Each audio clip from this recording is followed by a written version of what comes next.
In a flashback to 2020 last night, former President Donald Trump held a rally in a state being ravaged by COVID. This time it was a rally in Alabama, which has the lowest vaccination rate in the country and is out of ICU beds.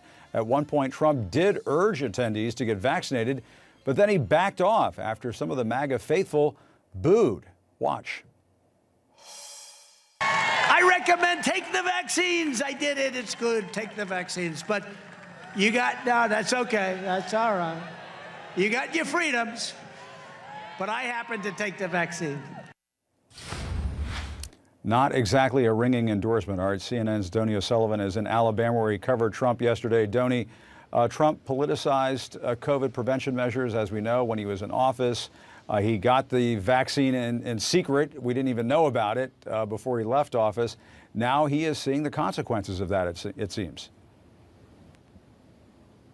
That's right, Jim. I mean, it's really remarkable there to hear the boos and the crowd going silent, essentially, when Trump mentioned the vaccine. And look, Trump can take a lot of credit for this vaccine, and we know Trump likes to take credit where he can and sometimes even where he can't.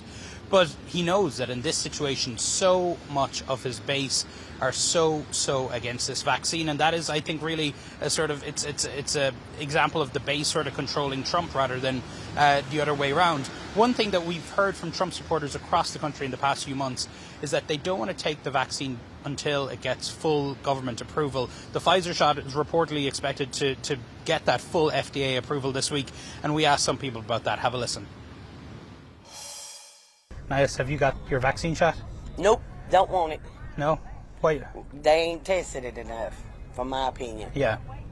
The Pfizer shot is about to get full FDA approval. Would that change your opinion on it at all? Not until they do a whole lot more investigating in on it. Yeah.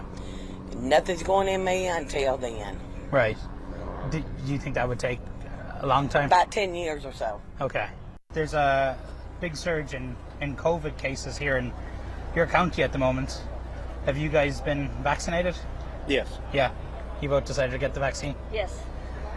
Some Trump supporters haven't, some Trump supporters have. Why did you guys ultimately decide to get the shot? Just felt it was the right thing to do. Yeah. Protection. Yeah. Added protection. Do anything we can do to be protected. Yes. And do you have any friends or neighbours who decided not to take the shot? Have you tried to encourage any folks, family, to get the shot? Oh, yeah. Yeah? Try to encourage as much as we can, Yeah. But you can only do so much. That couple there, Jim, in a very small minority of Trump supporters we've met who have got the shot. And we spoke to a local health official here this morning who is very, very concerned about last night's event. There was a very, very big crowd there.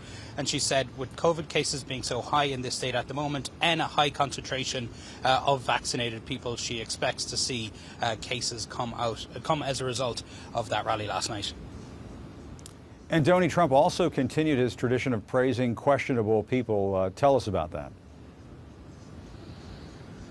That's right, yeah. Trump had a lot to say about Afghanistan and the Taliban last night, blaming the Biden administration and calling out what he described as the woke generals for their mismanagement of Afghanistan. Have a listen. This isn't stopping. This is going to go on for a long time. It's going to go on for a long time. This isn't going away. This isn't like a 3-day hit. It's going to go on for a long time. Taliban, great negotiators, tough fighters, great negotiators. You got 45,000 people. You got a lot of people also that deserve to be helped, and they're not going to let them be helped at all. This is going to go on for a long time. This is a great stain on the reputation of our country. Tough fighters and great negotiators are the Taliban, says Trump. And as you heard there, he mentioned this is going to go on for a very, very long time. I think he very much wants to make this an issue for next year's midterms and going into 2024 as well. And of course, Donnie, Trump is leaving out the fact that it was his administration that cut this deal with the Taliban, that he almost invited the Taliban. He did invite the Taliban to Camp David, but he pulled back that invitation.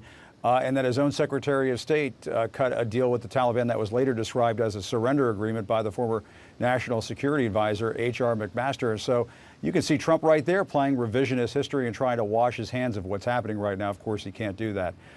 Donie O'Sullivan, thanks so much. We appreciate that report. Great work as always. Good to see you.